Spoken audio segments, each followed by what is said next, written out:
Hello everyone, Ryan here.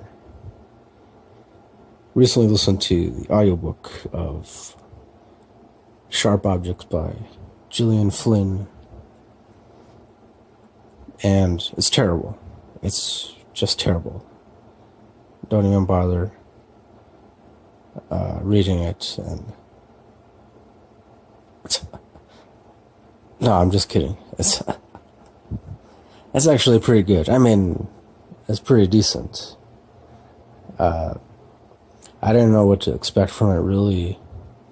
I'd actually attempted to read it a couple times before, but I couldn't get into it right away. Well, I mean, it's basically about, the main character is Camille. She's a reporter, journalist of some kind, and she gets sent to her hometown called Wind Gap.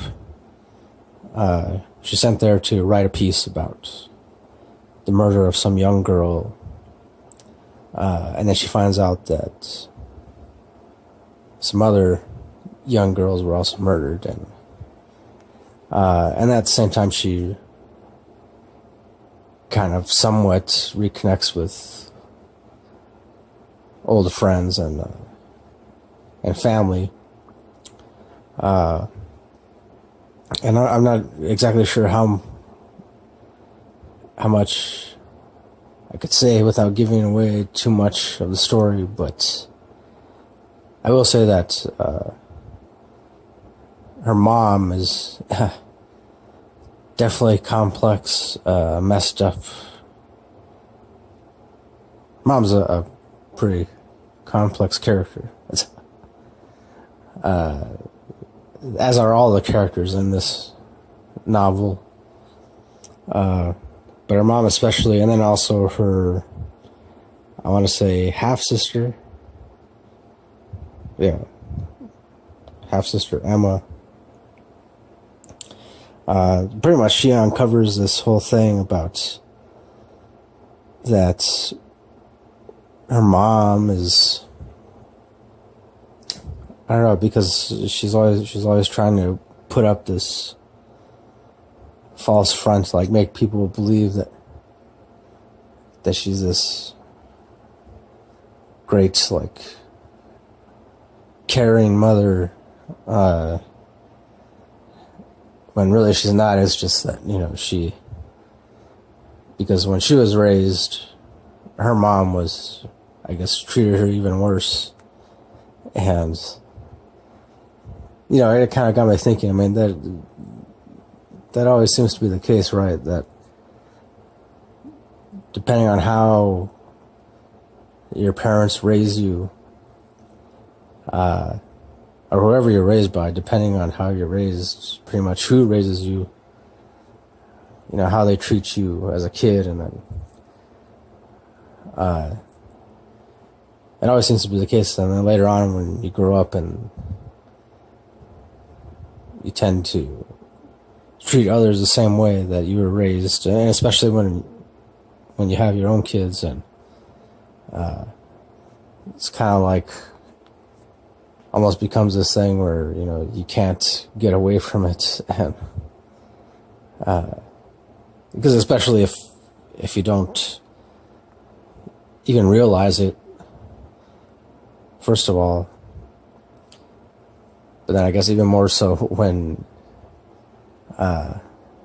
you are aware of it, but then just constantly deny the fact that, the way you were raised was pretty messed up. And I don't know, that's kind of a theory I have, but I believe it's true for a lot of people, for the most part.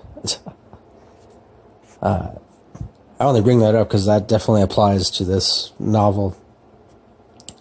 And also to the main character, Camille, because, her mom, Camille's mother, was raised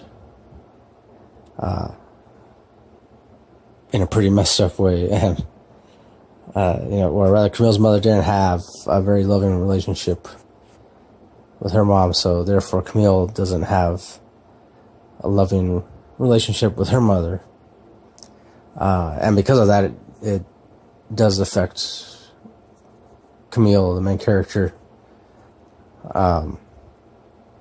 Because she has this saying where, I guess I should say, because eventually because that's the thing, like I said, I feel like this novel has a very slow start. Though I will say the audiobook version is easier to get through because it's just like, it's interesting to hear each character's different voice kind of conversing back and forth. And whereas when I tried reading the physical book, for me, like, the first half of the book seemed like too, I don't know, monotone, or I don't know, just trust me when I say that the audiobook is definitely easier to get through, especially by the second half. So I don't know, this might be somewhat of a spoiler, but I don't know. I don't think it really adds that much to the story, but it turns out that the main character, Camille, she cuts herself, like, I guess probably from the time when she was like, I don't know, a kid or a teenager. That's when she started cutting herself, but she would like write these words into her skin on different parts of her body. And you know, when they heal, you can still see the words on her body. So constantly throughout the story, like, you'll hear her say something like that, something to the effect of, you know, like she'll say, "I traced the word reluctance on my back," or something like that. Because she's got all these different words carved into her, and then so, you know, it's never really made exactly clear as to why she chose these particular words. It's just more like that's what she felt like doing within different moments, and so I mean, that's like the big thing that makes the main character complex, and then eventually it gets to the point where Camille connects the dots and realizes who's behind these murders. And I will say, like, I felt like I pretty much had it figured out by the last, I don't know, 3 or 4, 5 chapters. But even then, I was still somewhat surprised. Not really as surprised, but somewhat surprised. I don't know how else to put it. It was definitely intriguing. And I like some of the imagery in this, how the author describes certain moments, or certain, because there's like certain moments in which the main character, she, I guess, kind of like tries to explain how strained her relationship is with her mom. Not only her mom, but with just pretty much everyone that lives in this town, Wind Gap. So, yeah, I definitely like Gillian Flynn's writing style. So I don't know.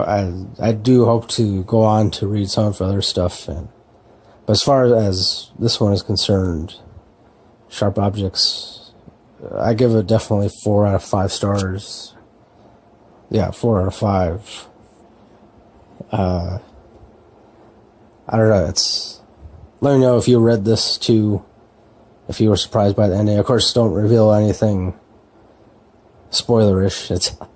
I mean, for those who haven't read it or listened to the audiobook. And I don't know if I would really recommend this to everyone, but I would say, like, If you're a fan of Gillian Flynn, yeah, I recommend it. If you haven't read it already, or if you're a fan of dark stories, like, or even just stories about like strained family relationships, you'd probably be interested in it. So yeah, once again, I give it 4 out of 5 stars. That'll do for my review of Sharp Objects by Gillian Flynn. I don't know if maybe later on I'll do like more of a spoiler talk thing, but yeah, I'm not going to guarantee anything.